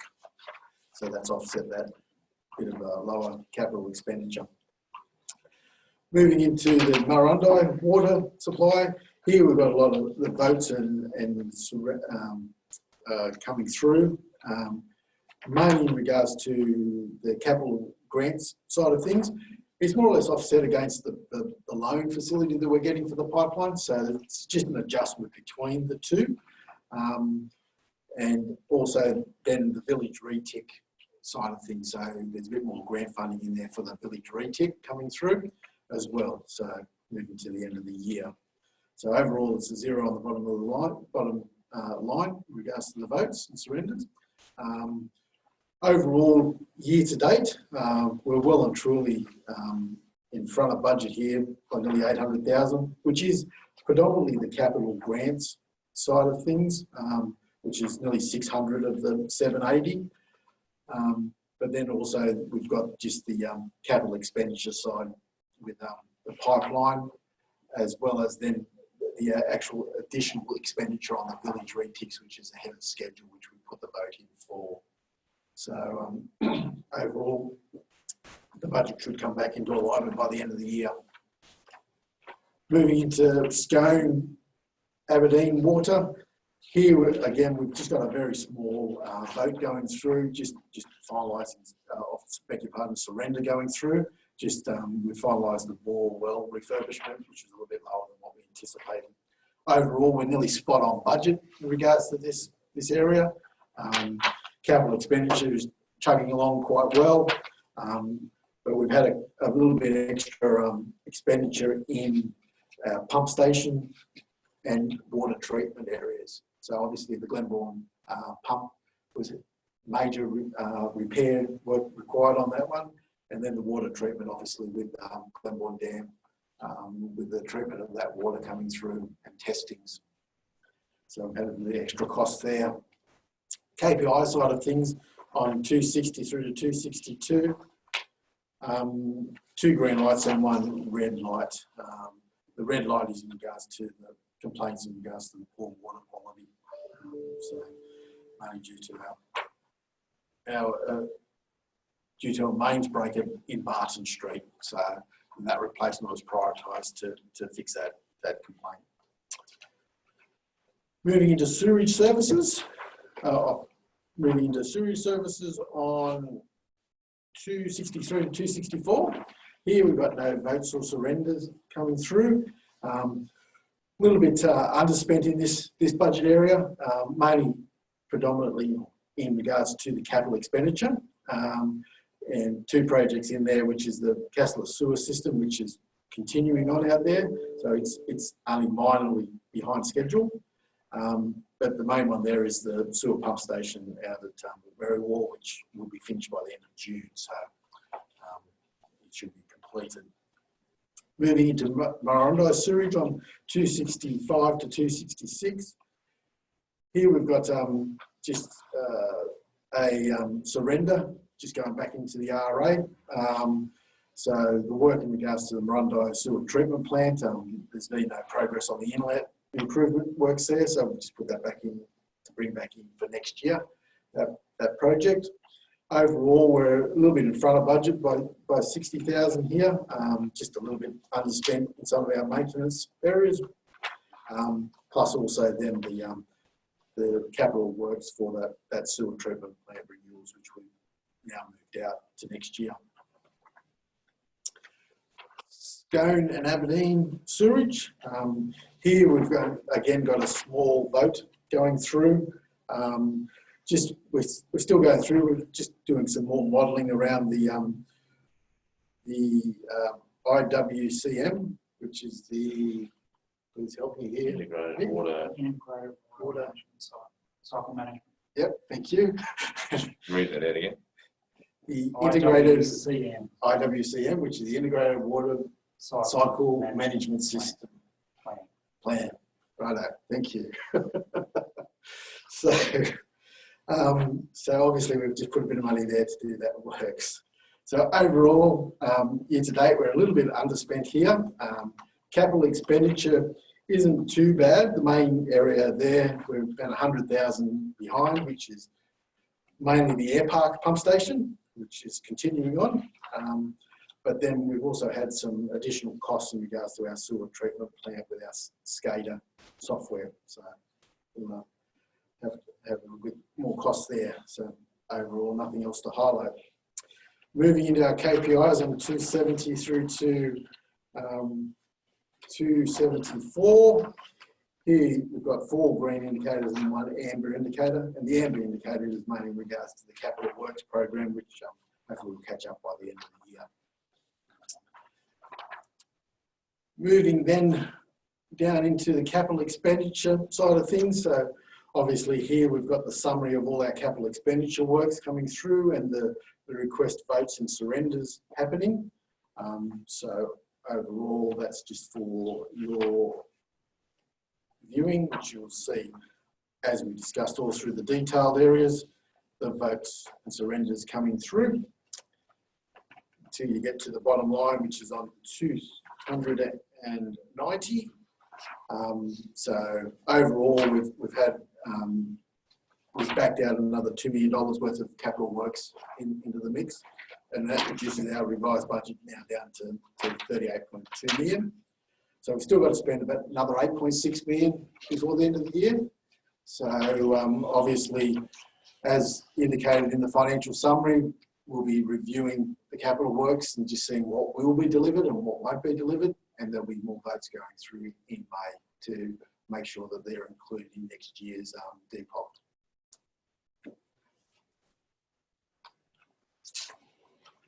Yes. Moved.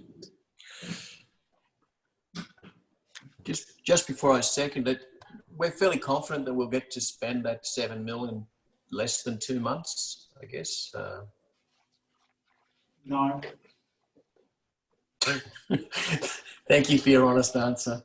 Anyway, I'll second that. All in favour? Against? It is carried. That brings us to FCR 5.3, which is Contractors and Expenses Report. Thank you, Mr. Mayor. And as you can see, we've got the contractors listing on 294, which is nothing on there. But then we've got the consultancy and legal costs there on 295. So that's just for your information. We've broken up the legal costs a little bit more detailed, coming through as requested by Councillor Abbott at the last finance meeting. Moved. Seconded. All in favour? Against? That is also carried. FCR 5.4. You speaking to this, Wayne? I'll hand over to the Director of Infrastructure Services and he can walk us through the report. Thank you. So Okay. This was a request from a councillor at a previous finance meeting to give an update about some grant projects, particularly the sports grants and targeting around the Stronger Country Communities Round 2 funding. So I just tried to give a quick background on that project and where it's at, and then I was going to talk to the rest of it. It's a shame that particular councillor's not here to actually talk to, but I'll give the councillors here that are available a background. So we received the Stronger Country Communities Round 2 funding 18 months ago. It's a 2-year program. Due to be completed in October 2020. We put the majority of that funding into this financial year with a quest of let's try and get it done early, since we got off to a little bit of a slow start, because after that funding was announced, we got $1 million. Oh, sorry, I'll back up 1 second.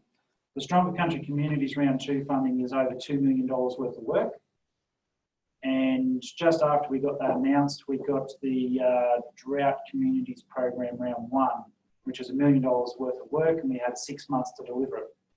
So that put a stall to some of these projects, and we got in and built those drought stimulus package money projects, got that finished, pressed on to do these projects. You can see on page 297, there's a summary there of the year-to-date spend with the forecast end of year target of how we think we're going to get where we're going to sit at the end of the year. We've tried to push on and get as much of that done. One of the stumbling blocks we've got is getting the variations through the funding body. So we've had to change some of the milestones on the delivery, and we've also had to change some of the scope of works. The reason for that is some of the scope of works may have been a little bit ambitious with the amount of money that we had available, or once we got into more detailed design and consultation with the community, we worked out there was a better way to deliver things. So we had to get those variations approved. Some of those variations are still not approved yet. There's some situations with the COVID-19 that we've taken advantage of facilities being vacant and pressed ahead. Good example Wayne referenced to earlier is the gymnastics hall. Looking at this forecast, we forecast to only have about 66% of the gymnastics hall complete. We've pressed ahead whilst that facility's been vacant, ripped up the floor, done the new flooring and done a lot of work in that space and taken advantage of that vacancy. And that's been a good result. There's other areas like the irrigation that we haven't been able to get on the ground and completed that work whilst COVID-19 is in place for a range of reasons. Some we're still seeking quotes for the work. Others we've got contractors but haven't been able to get them to site. We're waiting for variations from the funding body to be approved, or their staff weren't in a position to travel. So they're out of town contractors that weren't able to travel during the restrictions based on their own risk assessments. The end objective is to have all of these projects completed by October 2020, which is the objective for the Stronger Country Communities Round 2 grant.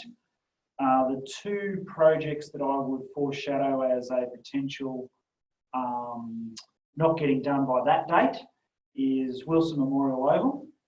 There's been a lot of change happening in that, and we'll get a report next month to the Infrastructure Committee on a plan on how to deliver that project. And the other one is the Merriwar Skate Park / Toilet Block Driver Reviver project. And we're still having some consultation with the community about that project and then plan to deliver it. It's potentially achievable, but subject to availability of some contractors to deliver that skate bowl and toilet block. So the idea last month was to back out some of that funding. As you pointed out, there's $7 million left to spend this year, and I think $2 million of that sits in sports grounds. Some of that funding is not realistic to be completed in the next 8 weeks. We're working pretty hard at trying to get as much of it done in that time, but the program doesn't actually get complete, isn't due for completion until October, so there's still room to deliver that work. Any questions about that?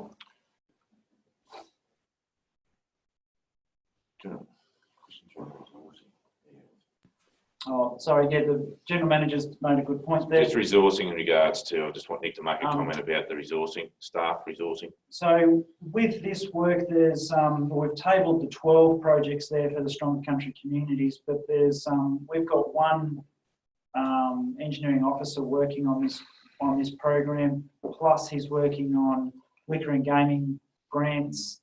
He's also trying to scope the next round of drought community projects, which is another $1 million worth of work. One person, I think he's up to about 20 different projects, ranging from $50,000 to a couple of $100,000. So we're reviewing that. We're looking at trying to get our projects team to take on some of the larger projects, which will have a burden on their capacity to deliver their big projects. But we've just got a big bubble at the moment on the amount of projects that need to be delivered and trying to get that scoping right for the drought community projects, so we don't end up with a similar situation where we need to be making major scope changes. But we're a few people down and we've got a lot of little projects on, so resourcing is challenging. Thanks, Nick. I'm happy to move that report. I'm happy to second it. All in favour, against? It is carried. Just before we move on, I'm very conscious of questions that are being asked, and look, they're all legitimate and worthy questions, but we tend to be asking a lot of questions outside of the scope of finance. It is hard to draw a line between projects and maintenance and development, etc., and costs to council. But I think that we need to think, and probably I need to do it from the chair as well, that we need to try and constrain questions and comments to financial implications, so budgetary implications to council, as opposed to general maintenance or what are we doing about this type questions?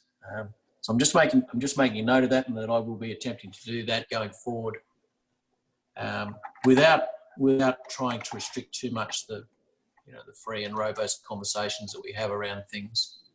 I do think that we do stray from the confines of what should be strictly financial conversations at times. So just noting that. Through you, Mr. Chair, can I also make a comment that's broadly in line with what you've just said? Is that I think some questions that get asked at the ordinary monthly meetings of council stray from the code of meeting practice, in that those questions, councillor questions, should be pertinent to the performance and operations of council, and very often they are not. And I think greater policing of that would save us all some time. I'll take that on board, councillor, because a lot of that policing comes from the chair.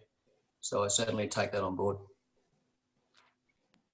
Well, General Manager as well. if I may, also, when the questions are submitted, is that this Yes. question is relevant or permitted under the code of meeting practice, or it is not.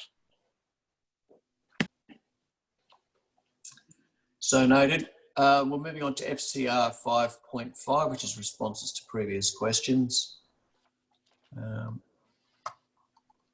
I note that there are responses and updates to I think all of the questions from memory. Yep. Ones that weren't answered previously, so thank you for that. I look, and not to belittle what Nick has just presented there either, that's a considerable volume of work that's been presented. Unfortunately, not to the council that asked the question, but it is still good information to have. It is certainly relevant information that councillors need to have in their back pocket as well as staff. And I think it's a good update, and certainly there are financial implications there, but I think the way that we respond to answering those implications, we need to fine tune that a little bit. But understand the burden that you are carrying there, Nick and staff. So thank you for having a crack anyway. Thank you. I might just move to general business. Councillor Fisher, do you have any general business you wish to raise? No. So there's hands going up from all over the place. So I'll start with Christian because I saw his first. Yeah, and there's another agenda item. Yeah, that Sorry, was missed one. there's one more report to consider, Mr. Mayor. Sorry, I had blank pages, but yes, scrolling down, there's... We also, Yes, sorry, high level overview of potential fine. Yeah, so sorry, FCR 5.6. We might do that before general business. just get a mover and seconder for the questions too, please, Mr. Chair. Certainly, we have Councillor Fisher has moved it. I'll second it. All in favour? Against? It is carried. Thank you. And on page 305, That's it. FCR 5.6, which is again another nice bit of work, which I know would have taken a considerable amount of time. So thank you to the finance staff for that, or corporate services more succinctly. If we'll also extend that to Mr. Mayor through to all the directors, because they're going to have to review all their services with their managers. So it's been a bit, and especially with the guidelines that have been changing, it's been very hard to quantify exactly what the impacts have been. So that's why it's taken a little while to get this information to us, but thank you. Fully understand, and certainly I was one of the first ones to ask for this, so I do appreciate it, and I do realise just what a task it would have been putting this together. Okay, so we'll run through it then. Okay, so as you can see, obviously with COVID pandemic that's in play, obviously there's closures at a lot of council facilities, and also restrictions on revenue, plus additional costs that may be borne by council coming through the mix. So we've more or less looked at it on a basis of seeing at a high level what sort of effect will be on council coming through the mix. So the report's there to read, obviously, just with regards to where we sit, what facilities have closed, what issues that we've had in regards to the operations of the organisation coming through, what measures we've taken in regards to trying to keep our workforce safe and healthy, obviously with the pandemic running around, and looking at whether or not there would be any cost savings attached with any of these closures coming through as well. So it's all like it's an overview of exactly where council's sitting at this point in time, and as the general manager indicated, it's an ever changing floor. It's always fluid. It's not, everything changes every week or every day in some respects. So obviously this is just a snapshot in time, and thinking that everything will stay in play until the end of June. Hopefully we may be able to open some of our facilities with some of the restrictions being relaxed, I suppose, by the state and federal governments. But this is sort of just an overview. I think there will be a continual rollover into the few weeks that we may be open before the end of the financial year. But saying that, it could turn around on the head, and it could turn into being into next year, which we haven't considered that side of it as yet. So we've more or less looked on the basis saying, okay, we'll get to the 30th of June and see what effect it has on this year's financial numbers. But then for the actual process of reviewing our Depop, we'll have more information that's available, so that we can make decisions in regards to next year's operational plan, probably at the workshop briefing that we have in June for councillors. So overall, so it's just some wordings there in regards to what I've just explained coming through. But I suppose the crux of the whole report is that we're about $180,000 worse off in our budget overall, given this point in time. So we've gone through, and I've broken it up into the three different areas of councils, being corporate services, environment and infrastructure. So obviously on page 309 there, you've got a summary page that indicates what revenue streams decrease and what expenditure sides decrease as well. So obviously the revenue side decreases a lot more than what our expenditure does coming through the mix, which gives you the cost to the bottom line. And not to belittle the work that you've put into this, but that was the snapshot that I wanted to see and get in my head, because I just didn't know, where those expenditure decreases would be and how big they'd be compared to what we knew would be a revenue decrease, and were there going to be savings or how much, and how badly they were going to be offset by the revenue. So I really appreciate that, because it does give me a very clear picture, and I'm sure everybody else a clear picture of the impacts. And I guess we should consider that those impacts are only over a 2 to 3 month period as well. So we could quite reasonably multiply them by 4 to get an annual figure. Having said that, if this were to continue on for another 8 months or 12 months, the variables would change and those figures would change. But I really do appreciate it. Yeah, can I just say I do too? Both this report and the previous report that Nick put together as well. This is the sort of information that we really need. So thank you both. Well, thank you all very much. Thank you. And just on the councils, we're also getting an update in regards to some relaxation, just playgrounds today. Obviously the library service and that, they'll be going out this afternoon to give you an update on that, what services we're delivering, what we're relaxing.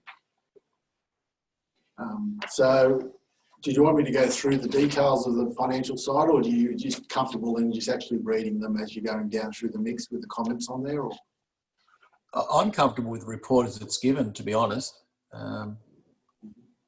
Unless there was something that you thought you wished to either clarify or give a caveat to, And as I said, there are things there that that you may wish to put a caveat beside. I'm not sure. Yeah, probably the only one that I'd raised, which I'd raised earlier in the meeting, was in regards to the state government funding for the children's services side of things. So when you get into the community,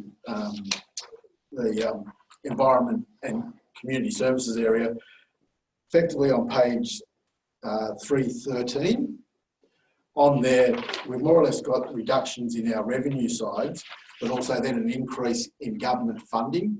And that's the government funding that we're anticipating is going to come from the state government, but it's not a given because of the vague nature of what they've actually delivered so far with how they're going to calculate it out. So obviously you've got the SUSH area, ELC and the family daycare area are the three main children's services areas there.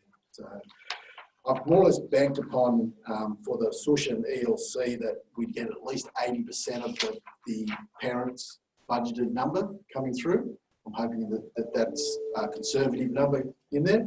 And for the family daycare, we've applied to the state government and speaking to the children's services coordinator, they're looking at trying to provide $750, like the JobKeeper amount, for each EFT that we have on the books, so full-time staff. So I've more or less banked it on the $750 by the 3 full-time staff for 15 weeks of the year. So that's the reason for the 20,000 there. So that's pretty well the only real caveat that I've got overall on the numbers there. Well, the only other two concerns, I suppose, is in regards to revenue from our sporting fields, with White Park Golf Course, and also with our real estate portfolio, where we sit with that, obviously the impact COVID-19 is having on those businesses and whether they'll return and when they return. So that's a bit of a longer term sort of concern that we need to work through as well. I know staff are working with the tenants, but that's more of an unknown for me. Yeah, we've more or less factored in the loss in revenues coming through from those facilities through to June, but obviously beyond that point. We've actually factored in also, as another sort of caveat, is possible refunds that would be eligible for some of our sporting bodies with sports board fees.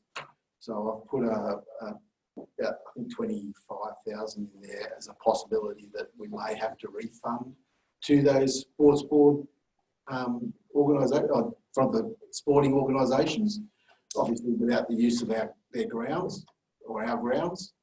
So we've sort of like made an allowance for that as well. Okay. There's no further questions. I'm happy to move that report.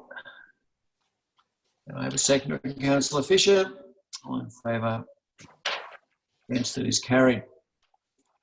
And again, thank you for that. General business, Councillor Fisher, I don't think you said you had any. Thought Matt was going to ask a question, but he's scratching his head. I've just got a couple of quick things. I'd like to know, just following on from we were talking about parcels of land that were potentially usable for, in this instance, it was, I think, the Rural Fire Service, but that register of lands and also the register of contaminated lands. So just chasing those two up. And following on from that, I think we need, as I said, I thought about some meetings we need to have. One of those would be the land management meeting, which we haven't had for some time. I know that was pending some Crown land information and resolutions, but can I just keep those on the notice board and have an update? And if possible, a meeting around those, please. Another thing was the emergency services levy, which I've been hassling poor old Wayne about over the last week or so, and Christian. Look, it is going to have a huge impact on us.